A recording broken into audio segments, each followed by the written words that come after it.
coming out off the edge in that jack linebacker position. That can be a little bit of a hybrid position. My starter is Tatum Tuioti. Of course, he did really well last season. I know Mateo and really Jordan Birch got a lot of the flowers when it comes to, the sacks and the tackles for loss, but Tatum certainly put up some good production as well. And I think having Mateo on one side and having Tatum on the other side is going to create favorable matchups, I believe, for both of these guys.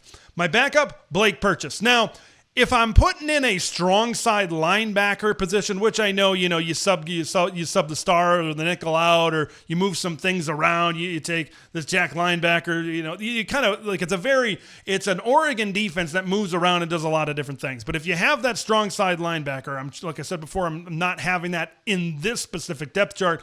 I think Blake Purchase would probably be the leader in the clubhouse for that position. But man, I'm watching that spring game back. Blake was in the backfield every frickin' time.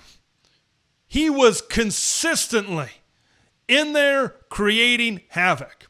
Rewatching this spring game, he was probably the best defensive player on the field. Now, there were some other really good defensive players as well, but he was certainly in that group at the top. He's going to be highly involved in this defense. You better believe that. Let's go to the inside linebacker position, and at the MAC and the money. I think these are fairly simple picks. Of course, Bryce Betcher, he's the green dot. He's the captain of this defense. He's the heart and soul, really, of this defense in the middle. That's a very easy pick at the MAC. I go to the money, Devin Jackson.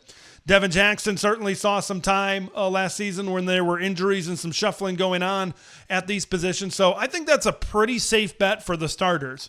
But we heard Dan Lanning say after the spring game, we're not going into the portal. And I heard that, and now I rewatched the spring game. I'm like, oh yeah, I get it. I understand why. Jerry Mixon. I thought, I talked about how Blake Purchase probably was one of the best defenders. I think maybe in that ballpark or that group, I thought Jerry Mixon was really well. Like, he could be, if he kind of develops into what he started to show in the spring game, that's another example of what Brian Michalowski is doing in terms of the development at the inside linebacker position. I've got Jerry Mixon as the backup of the MAC linebacker to Bryce Betcher right now.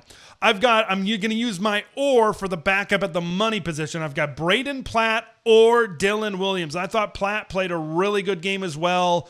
He was a 4-star linebacker when he came out of high school. I think there's an expectation that he's going to develop and certainly get on the field a lot more. Dylan Williams was a guy that I thought both in against the run, and I thought he did well in pass coverage during the spring game as well. I could not keep him off of this depth chart.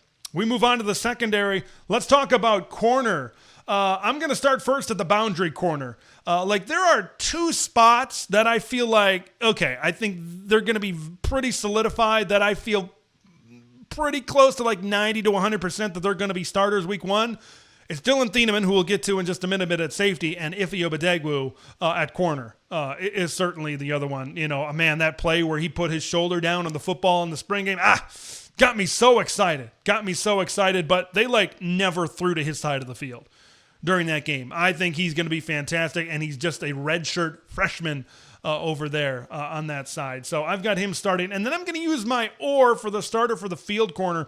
I've got Jaleel Florence or Theron Johnson. I think both of these guys have some experience. I know there's a lot of youth in the secondary, but I'm going with experience at the other side. I think at one of these positions, at a lot of these positions, you're going to want some experience in kind of your starting group. And that's what I'm getting out off of here. Jaleel Florence, I think if he wasn't injured last season, he would have been certainly a big part in the rotation. I know they had Jabbar Muhammad. I know they had Nico Reed, but I certainly think he would have played a role last season. Theron Johnson is probably one of the best man-to-man cover guys that this team has. I think you saw glimpses of that during the spring game as well, and he's got a great man coverage grade from his time at Northwestern, where he was an all Big Ten corner as well. My backup at the field corner, I've got Sione Lalea.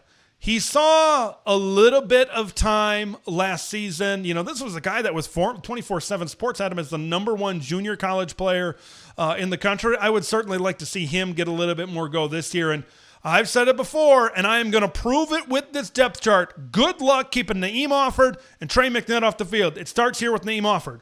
I've got him as my backup at the boundary corner in this specific room. I feel good. Now that I kind of see it laid out, I can certainly be very happy with what that corner room is looking like. Let's move to the star position, also known as the nickel. Quarterback, tight end, and I think nickel were positions that I'm like, oh yeah, I feel very solidified in one starter, very solidified in the backup. Starter is Dalen Austin. Now I know he's got that trial pending that's been pushed back more towards the fall camp and maybe even the start of the season. So maybe there's a little bit of or maybe a little bit unsure of what his status could be. But if he is indeed eligible, I think Dalen Austin is the starting star. And I think his backup is Jaden Kennedy, the transfer who comes over from Ole Miss. Got to cite your sources. Got to shout out the QB11 Show podcast. Great show. I'm sure you're already a listener of it. It's probably the best Oregon show out there. We've had Doug on the program here before, but they were talking on that show with Hifliday, and and it kind of made all the sense in the world where Jaden Kennedy is a little bit of a smaller guy, but he could really be that dime back. When they bring in that sixth defensive back in a passing situation, he's the guy at a smaller stature and quicker stature. I think that really plays well into that package. We're going to finish our depth chart off. Sorry, specialists. We're not going to cover the specialists. Maybe sometime down the road. Let's talk about safety. My field safety, let's start first with that. My starter, I've got Kingston Lopa. I rewatched the film, and I wasn't thrilled with the performance of Peyton Woodyard. I think like what we saw from Kingston and his performance in the Big Ten championship game, just his sheer size back there at 6'5", some crazy length. We heard Dan Lanning in the spring say, he says, yeah, I think Kingston is going to have an unbelievable year for us. So that gives me confidence to think Kingston Lopa. I've got him as the field safety over there. Boundary safety, no doubt. It's Dylan Thieneman. I mean, what else can you say? Right, he's, back-to-back seasons of over 100 tackles. I think he's going to certainly come in here and be one of the leaders on this defense. My backup, let's start the backup with the boundary safety. I thought Aaron Flowers played a really good spring game. I thought he was a very physical player, made some big hits, and I thought made some good plays in this game. So I've got him as the backup at my boundary safety position. I'm going to use the or. I'm going to go Peyton Woodyard or Trey McNutt as my backup at the field safety. Good luck keeping Trey McNutt off the field.